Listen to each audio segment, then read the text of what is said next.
Bonjour, bonsoir tout le monde, comment vous allez? J'espère que vous allez très bien. Bonne arrivée à notre canal. Donc aujourd'hui, nous allons voir les valeurs temporelles et intemporelles des temps simples et composés en turc. Ok, donc c'est juste un résumé et après nous allons décortiquer les différents temps, les temps simples à part, les temps composés à part, bien sûr, avec les valeurs temporelles et les valeurs intemporelles. Ok, donc c'est juste un tableau que nous allons faire, vous montrer à quoi ressemblent les temps simples en turc et les temps composés en turc, bien sûr, avec les valeurs. Ok, İnşallah günaydın kardeşlerimiz. Nasılsınız? Kanalına hoş geldiniz. Bugün inşallah sizlerle bir özelme yapacağız inşallah. Yani hangi burada ne varsa yani bizim zamanlarımız Türkiye'de kaç zaman var onlara Fransızca'da nasıl anlatabiliriz inşallah. Bugün sadece bunlar inşallah göstereceğiz ve kolaylıkça inşallah zaman kaybetmeyin hemen başlıyoruz. Görüşmek üzere.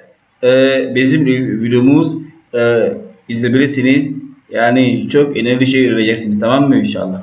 Donc très cher frère, vous pouvez regarder la vidéo jusqu'à la fin, vous allez apprendre beaucoup de choses. Donc on y va très rapidement. Voilà, donc on dit les valeurs temporelles et intemporelles des temps simples et composés. Ok, donc voilà, en gros, le tableau ici, nous allons voir d'abord les valeurs. Ici, c'est les valeurs. Cette partie-là, c'est les valeurs. Comme ça, valeurs temporelles, valeurs intemporelles. Ok. Et ici, nous avons les différents temps. Les temps simples. Temps simple. Voilà, concernant le temps qu'on a. D'abord, ici, concernant le passé. Parfait passé de constatation. Ça, c'est le passé de constatation. C'est que vous étiez témoin, vous avez vu avec les yeux. Voilà, ici, parfait et le parfait non constaté. Ce qui est passé, vous n'avez pas vu. On appelle ça mich. On appelle ça le mich. On dit. On a dit ce que vous avez entendu ou ce que vous n'avez pas fait par esprit.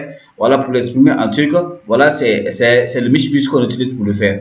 Voilà, maintenant, mais ce que vous avez, vous êtes témoin, c'est le dit. C'est le dit qu'on utilise. Dit, de façon mot, dit. Ce que vous n'êtes pas témoin, ce qu'on a dit, on dit là. Voilà, c'est le mich qu'on utilise pour exprimer cela en turc. Et le présent, habituel, le présent en turc, c'est la lettre R qu'on utilise. Les lois qui indiquent le présent, c'est la lettre R, le présent simple, bien sûr.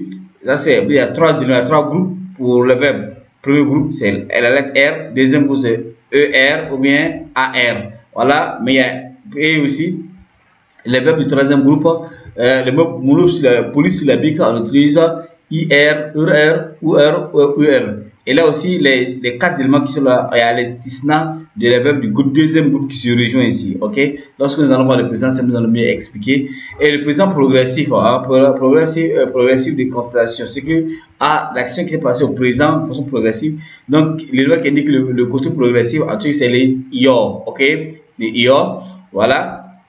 Bien sûr, le futur également intensif. Le futur, c'est ejek ou ajak. Si le mot est terminé par une voyelle, on va mettre ejek. Sinon, le mot c'est ejek ou ajak en fonction de l'harmonie des voyelles. Comme vous le savez, la langue turque, c'est une base, c'est une langue qui est basée sur ce qu'on appelle l'harmonie des voyelles. Alors donc, il faut tenir compte chaque fois de la dernière voyelle de votre verbe, n'est-ce pas? Ou de votre mot. Ok? Donc, ça c'est concernant les temps simples les temps simples des valeurs, temps simples et des valeurs temporelles aussi dans la langue turque. Donc, je reprends ici. Voilà, concernant le passé, c'est que vous étiez témoin. Vous êtes témoin, l'élément pour dire le passé, vraiment de l'imparfait, c'est le dit, DI. Bien sûr, avec l'harmonie des voyelles, ça peut être D, DOU, bien DU. Mais si on va mettre T, bien tu, si la dernière lettre devant nous, c'est une consonne forte, l'une des 8 consonnes fortes, ok? On va mettre T, T, tu, tu, ok? Maintenant, le passé que vous n'êtes pas témoin, on a dit ou bien la chose s'est passée sans que vous vous rendiez compte, ou vous êtes trompé par exemple, c'est le mich qu'on utilise, mich, voilà qu'on utilise, et le mich, autrement on dirait. Bon, ça c'est vrai, c'est pas vrai, vous ne savez pas, on dit.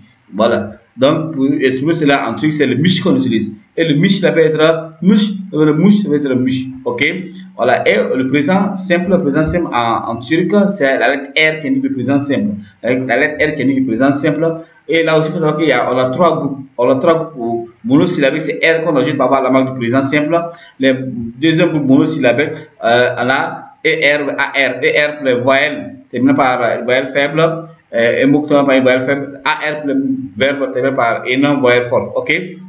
Et le verbe deuxième groupe, ce deuxième groupe aussi, on a 13 istisna, 13 cas particuliers qui ne respectent pas cette règle-là. Ok, monosyllabique, eux se conjuguent comme troisième groupe. Troisième groupe, comme on dit en français, c'est le verbe en troisième groupe, c'est IR qu'on ajoute par le présent, ou bien ur. Donc les 13 istisna là, eux se rejoignent au verbe troisième groupe, c'est autrement dit les monosyllabiques, les polysyllabiques, pardon, les verbes plusieurs syllabes. Ok. Donc, concernant le présent progressif, qu'on appelle le shibiki zaman, donc c'est les io. Les io, et en fonction de la dernière voyelle du mot, on peut dire io, uyo ou io. Nous avons expliqué ça plus haut, vous pouvez comprendre. Voilà, et le futur maintenant, c'est ejek ou ajat. Ejek ici, si la dernière voyelle de votre mot, de votre verbe est terminée par une voyelle, alors on met la lettre Y pour séparer les deux voyelles. Et la lettre Y nous sert ici du pont. Ok? Donc maintenant, concernant les valeurs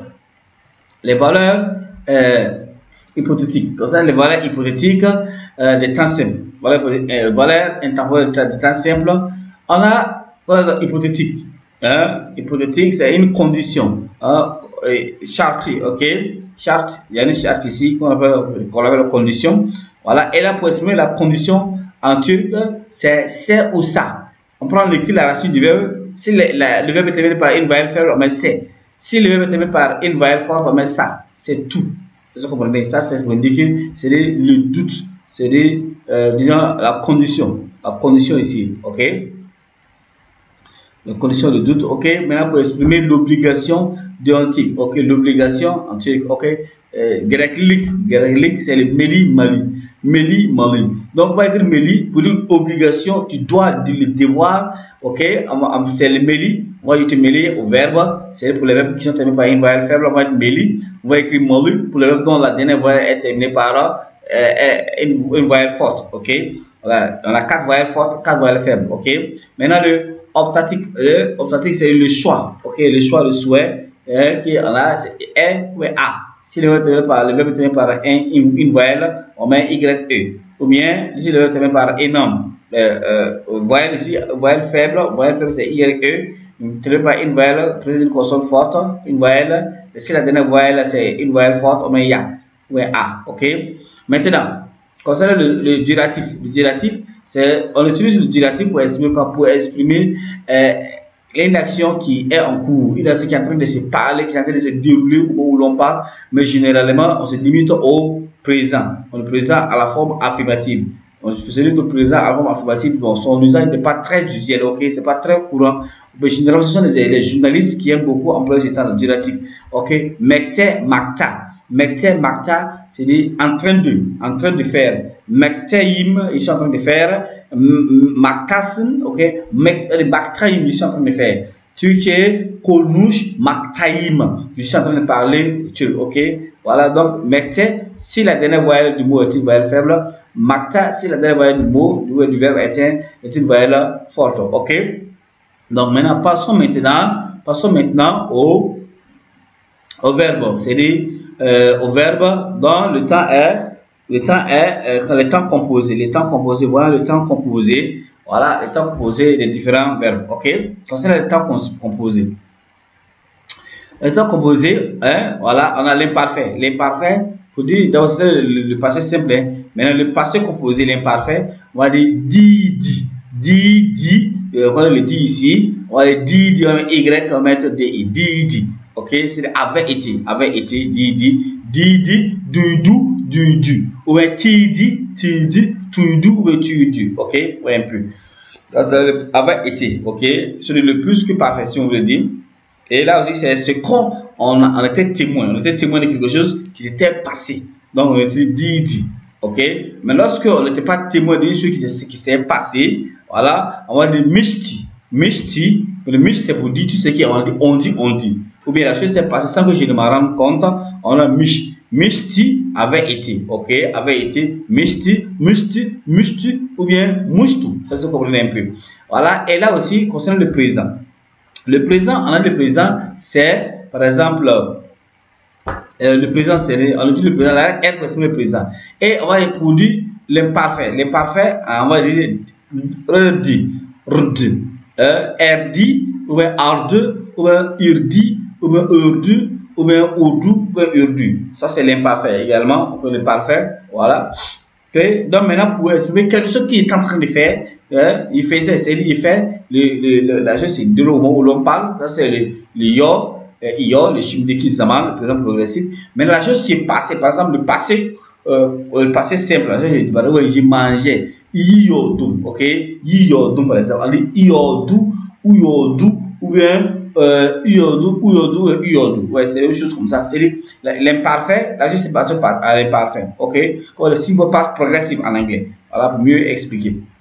Et on a le futur, par exemple. Quelque chose le futur du passé. Le futur du passé, ok? On a adjectif ou bien adjective. C'est simple.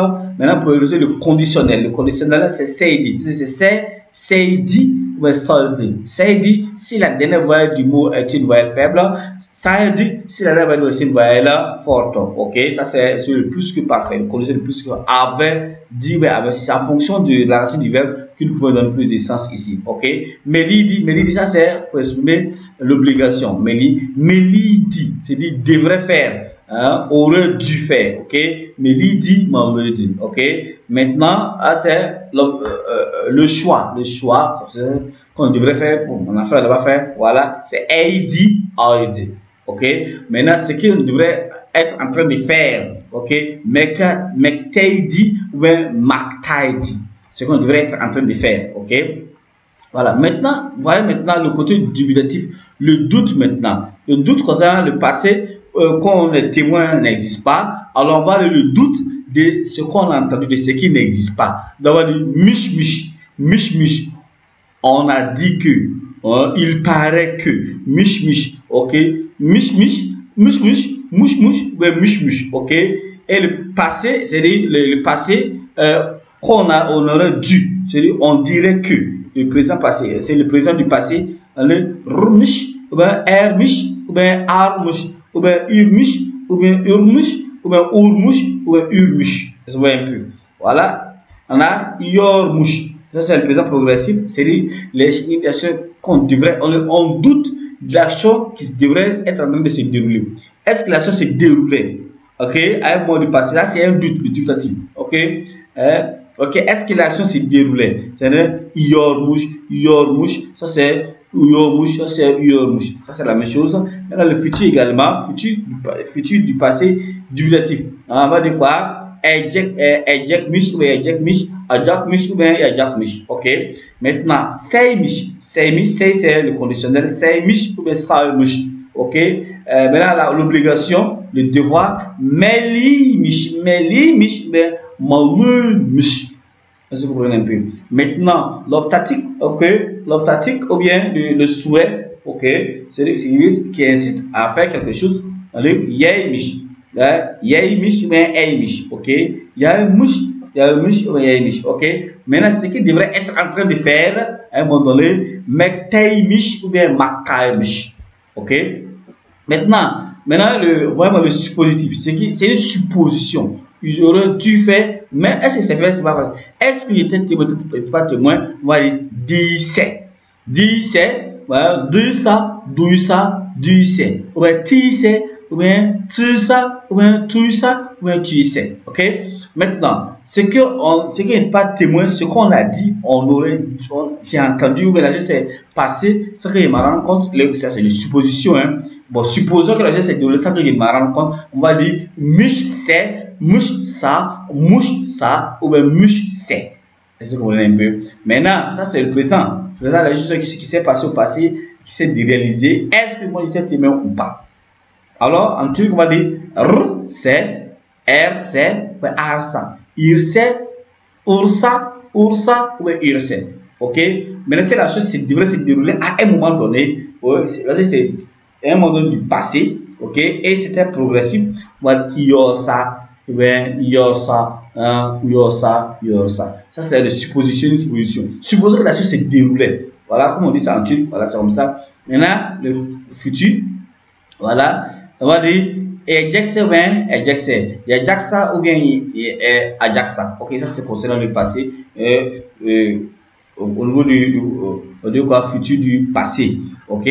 Maintenant, le conditionnel n'existe pas parce que c'est des suppositions. Il y a déjà un doute, une supposition qui est là. Maintenant, ici, l'obligation, mais lycée. Et si on devrait, et si il devrait, ou si il devait faire, mais lycée, ça. Maintenant, ici, l'optique aussi, les choses n'existent pas. Maintenant, la chose qui devait se dérouler à un moment donné, ok, quand le truc soit beaucoup, mais taïsé, ma taïsa. Et si vous regardez, le 1 là c'est le suffixe personnel verbal, le 2 c'est le suffixe personnel de 2, voilà, et le 3 c'est vous voyez, le particule interrogatif, ok, mis placé après le SV, ok. Donc on va voir ça, le jeu de jeu là, vous allez voir ça au niveau de la leçon à venir.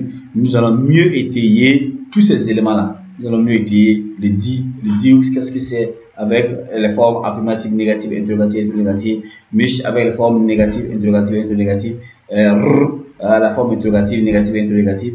Yo, on a déjà fait ça, et yek fera ça également, c'est le conditionnel, on verra tout ça, meli, malé, ye, aya, mekte, tous ces éléments-là, nous allons voir ça, di, c'est, di, c'est, mishti, mish, mish, c'est, ou bien rudi, ou bien rumish, ok, ou bien rose, ou bien yodu, ou bien yomush, ou bien yosa, ou bien yejekti, ejecti, ou bien ejecta, ok, ou bien ejecmish, ou bien yekmush, ou bien ejecse, ou bien c'est seidi, ou bien seimish, ou bien melimish, ou bien malimish, ou bien melissa, ok, ou bien yemish, ou bien yamish, ok, amish, ou bien mektemish, ou bien maktemish.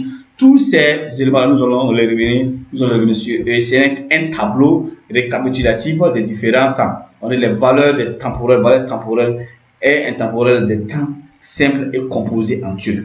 Donc voici en quoi les temps en turc sont conçus, comment elles sont conçues. Donc nous allons prendre étape par étape, cas par cas, temps par temps. On va prendre le temps, question, le temps simple étant composé avec les différentes valeurs. Nous allons expliquer point par point pour que vous puissiez vraiment maîtriser les différents temps. Et là, vous assure que ce n'est pas compliqué, vous allez les maîtriser. Ici, ce n'est qu'un tableau de récapitulatif pour que vous comprendre. Merci beaucoup. Bismillah, au revoir.